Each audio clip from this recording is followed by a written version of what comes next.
What's going on, everyone? It's Justin here, and today I've got a video showing you what is in my travel bag for 2019. And I wanted to do more of these last year, but I ended up getting busy with kind of back-to-back travel and content.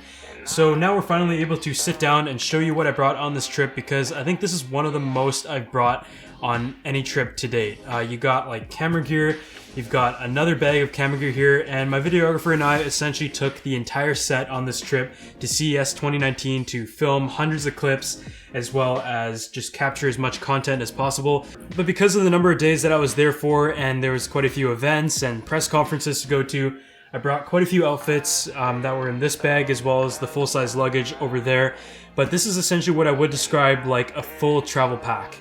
So in this video, I'm going to try to break it down as well as possible when it comes to gear, some of the new things that I might have picked up between the last gear episode and this one, and also kind of the outfits that I put together for this trip. And it was overall a really good stop in Vegas. We got a lot of things done, it was a lot of fun. And I think being the first full week at CES, it was overall a pretty successful trip, but I think there's a lot of things that I learned for next year, which is not to call an Uber when the convention center is closing, because you're going to have to wait like an hour.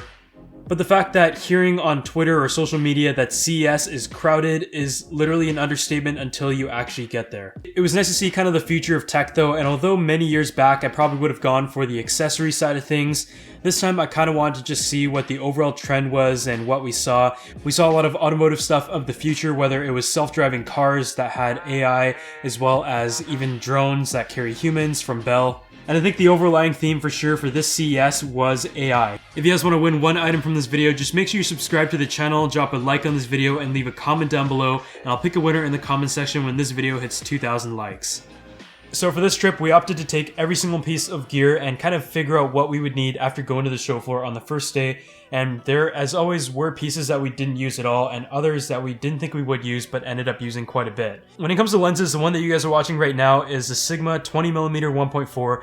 And the reason why I have this lens is because for uptight shots where the window is literally right there, it's nice to have a wide lens at a low aperture. And being at an event where the lighting might not be great or we might not have a lot of space to film like talking stuff, then having a 1.4 at 20mm is really handy, and the distortion is actually not that bad considering the wide field of view. Next up, another new lens that I picked up was a 24mm with IS, and this is an f2.8. It's not an L lens, it's nothing too crazy. It's just a good lens that I think it's nice to have because it's made out of plastic, it's very light, it's small, and on a camera like the Canon 1DX body, you can just put it on there, and in situations where you don't want to have like a giant 24-70, then this is a nice lens just to put on, and stabilization with video, as I've noticed, is very major.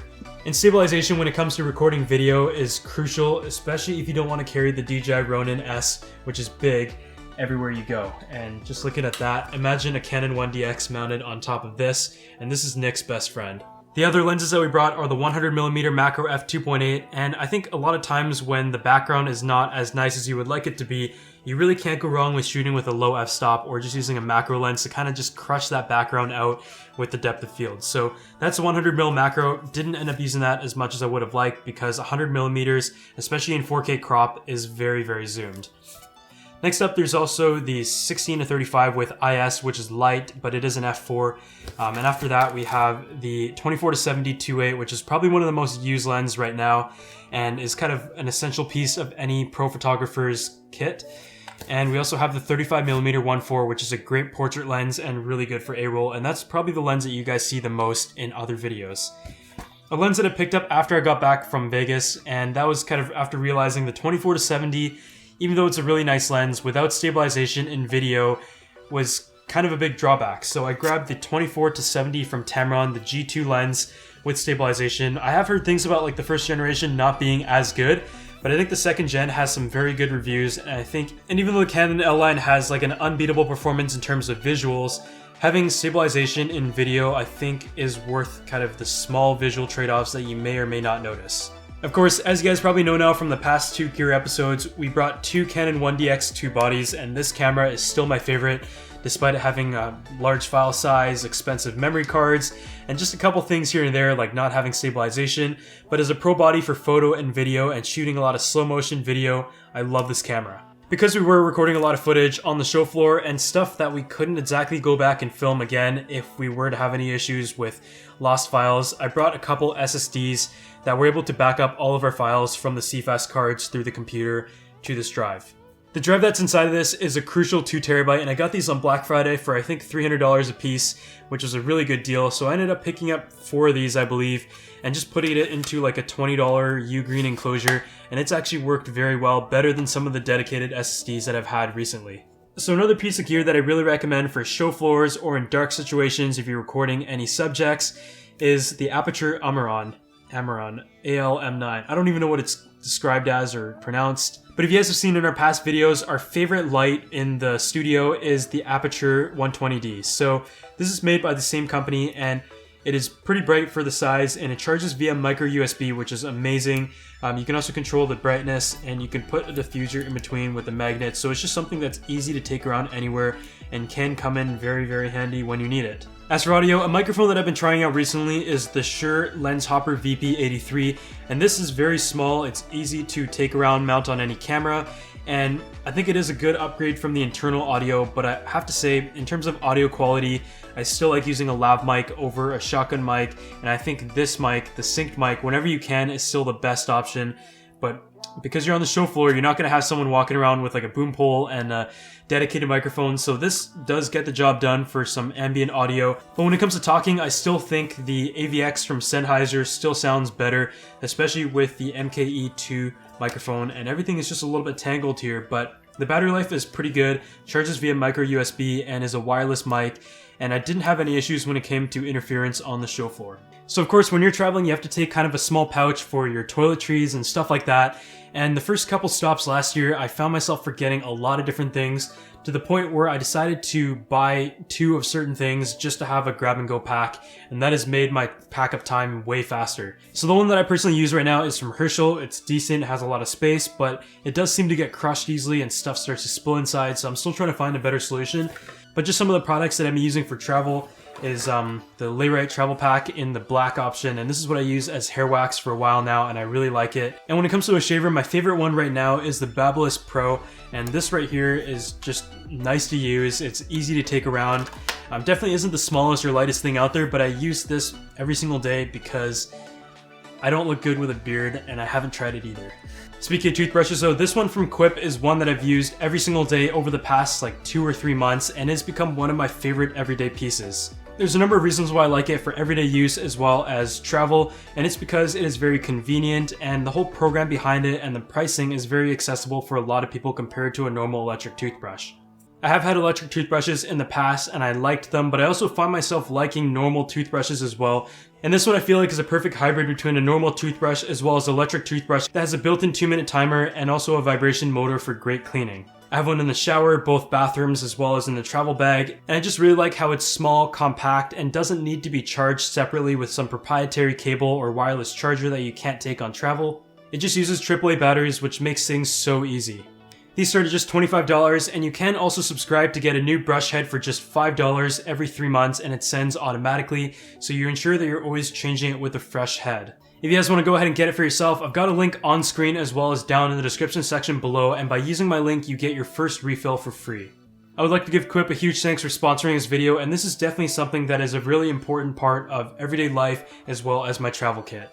Because this trip had a lot of camera gear overall, it was the smartest idea to bring the Peak Design bag, so my videographer and I brought the Peak Design in the 20L, the one that I have, and he brought the 30L.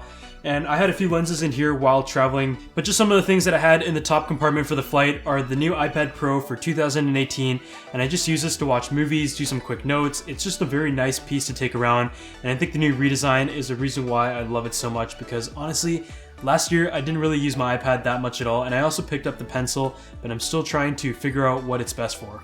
As for the smartphone, I did bring the iPhone XS Max, but because the camera is so good, I also brought the Google Pixel 3 as a secondary, and that has the Moment case and the Moment lens, which I believe is also on the top compartment in this bag. And this is the wide-angle lens that shoots at 18mm and is one of the better lenses that I've tried to date. So that just essentially mounts onto the case right there, and you can just take some great photos from the smartphone with the combo of the Pixel 3 and the Moment lens. Of course, I also had to bring my Bose noise-canceling headphones for the flight, but one thing that I forgot was the fact that the new iPad doesn't have a headphone jack, so I didn't have the right adapter to use these when it came to watching movies. But I did, of course, bring Apple AirPods as well, and this is my third pair after losing quite a few pairs in the later parts of last year.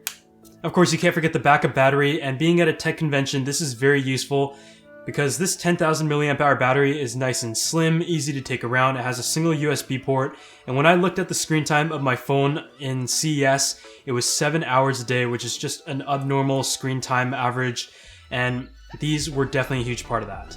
If you guys want to check out or learn more about any of the products that I featured in this video when it comes to tech, a great place is Unbox TV, and this is great for any creator out there. Anybody can sign up and have their own page. And if you guys go ahead and check out my profile, you might notice that every single time I upload a new video, it automatically creates a page with all the tech products that I featured, with links to all of your trusted retailers with more information about the product or where you can buy it at the best price. So if you guys want to go ahead and check that out and create your own profile or check out mine, I'm going to leave a link to that down below. So now on to clothing and shoes that I brought to Vegas, and I haven't really talked about clothing or done any of those types of videos in quite a few months now, it seems. So even though I haven't really done any major pickups or picked up a lot of different things, things have definitely changed in the past couple months. So today we're going to talk about maybe some of the new outfits that I might have put together and what I've kind of been wearing lately. So what you're seeing right now is the Kith shirt. It is the Kith Tommy collab, and this is just one that is a simple crew neck that I can wear anywhere. It's white, easy to wear, a little bit oversized, which I like. This is a size small, but it fits like a medium or large, and it's got that crest in the middle. That's good quality, and this is just one that I've been wearing quite a bit lately. I've been wearing a lot of crew necks in general. But just looking at kind of the clothing bag here and what else I brought on this trip. Another piece that I picked up recently that I actually returned once before purchasing again is just the Balenciaga crew neck in black, and I had the navy one before, and I think I like the black one a little bit more. The quality for some reason feels a little bit better than the navy one, but it's a just simple logo right there, and on the back. Keep in mind, Vegas was actually pretty cold this time around. It's January, it's the same temperature as where it is in Canada where I live, and it was also raining, so hoodies and crew necks were what I brought. So don't think I'm crazy for wearing crew necks or hoodies in Vegas while it's like 30 degrees Celsius, but the next thing that I brought was the Tommy Vitamins hoodie, and this is one that some of you have given me shit for wearing way too many times, and I just like it. It's a little bit oversized, it's short, it's actually a woman's extra small, but I think it's comfortable, nice and baggy, and it's got that logo, a bit of color on the front. And the reason why I like to wear this in videos is because, especially with the LUT that we use, it really brings out the reds and the yellows and gives the video a nice like color scheme as opposed to just the typical white and gray. Next up, another piece that I brought to this trip and just picked up recently was the Fear of God Essentials, the Jerry Lorenzo and Paxson collab. Just a very simple burgundy on the front. I don't wear burgundy that much, I used to, and I recommend going one size below true to size on this one. So I picked up extra small, so I think a small would have been the good size, and my true to size is normally a medium. The next thing that I brought but didn't really end up wearing was the off-white hoodie, and I haven't purchased off-white in quite a while now aside from the shoes. But this one right here just has like the painting kind of, I think it was the same line as the Mona Lisa one they did, but it has the text that goes in the hood. You've got the logo right there, and on the back it just says business casual. And for some of the press events that we had to go to, the kind of dress code, as you want to call it, was business casual. So if I really wanted to mess around, probably could have worn this there, but decided not to try it. And it was on sale during the huge Essence sale, so I decided to pick it up, but I think I also got the wrong size for this one. Last but not least, yes, this is the exact same hoodie as the one in gray, except it's in red. It is the same Tommy Vitamins collab, and it was just in the red color. I don't really have many red clothes until very recently, so this is one that I wear if I want to have a little bit more color, and it really matched the theme of the holiday gift guides that you might have seen me wear this in as well. When it comes to pants, it was just a typical black polyester nylon cuffed pants, and the one that I brought was not only the published one that I'm wearing right now that you might have seen in a lot of photos, but also the Stone Island one as well that has the pouch on the side, has zippered pockets, which is handy if you're going to events, and has the cuff bottom. And fun fact, nightclubs in Vegas don't let you wear joggers or cuffed pants, so that was the only thing I brought, so I wasn't allowed to go see Zed, even though it was like a Tuesday night and the club I think was pretty empty.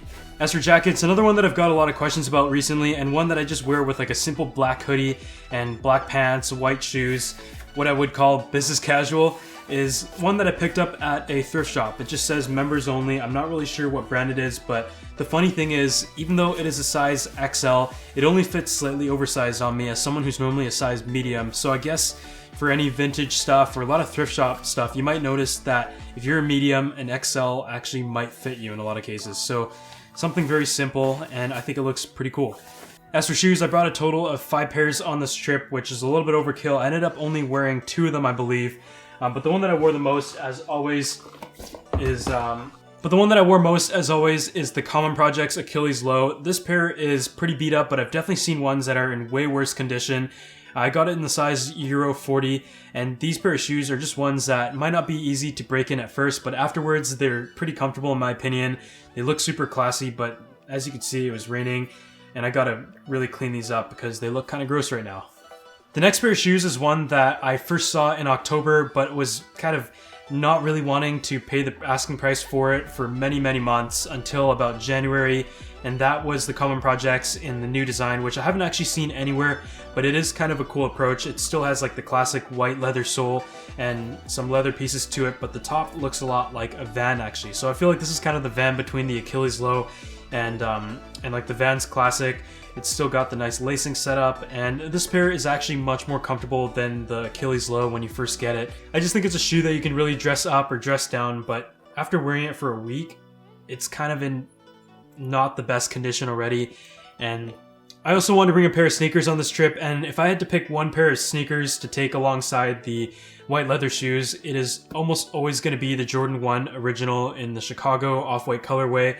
This is just a nice shoe that I'm probably never going to sell no matter what. I think it's kind of a collector's piece, and it looks great with everything. But one thing about it is that it is not comfortable. I think when I checked my health app, I did over 100,000 steps that week. That wearing a pair of shoes that killed my feet was probably not the best idea. The last pair of shoes that I brought is one that I really don't wear that often, and that is the Gucci high top. It's really comfortable actually, soft leather, and it looks pretty good to go with a black pair of pants, as with everything here because I only own black pants.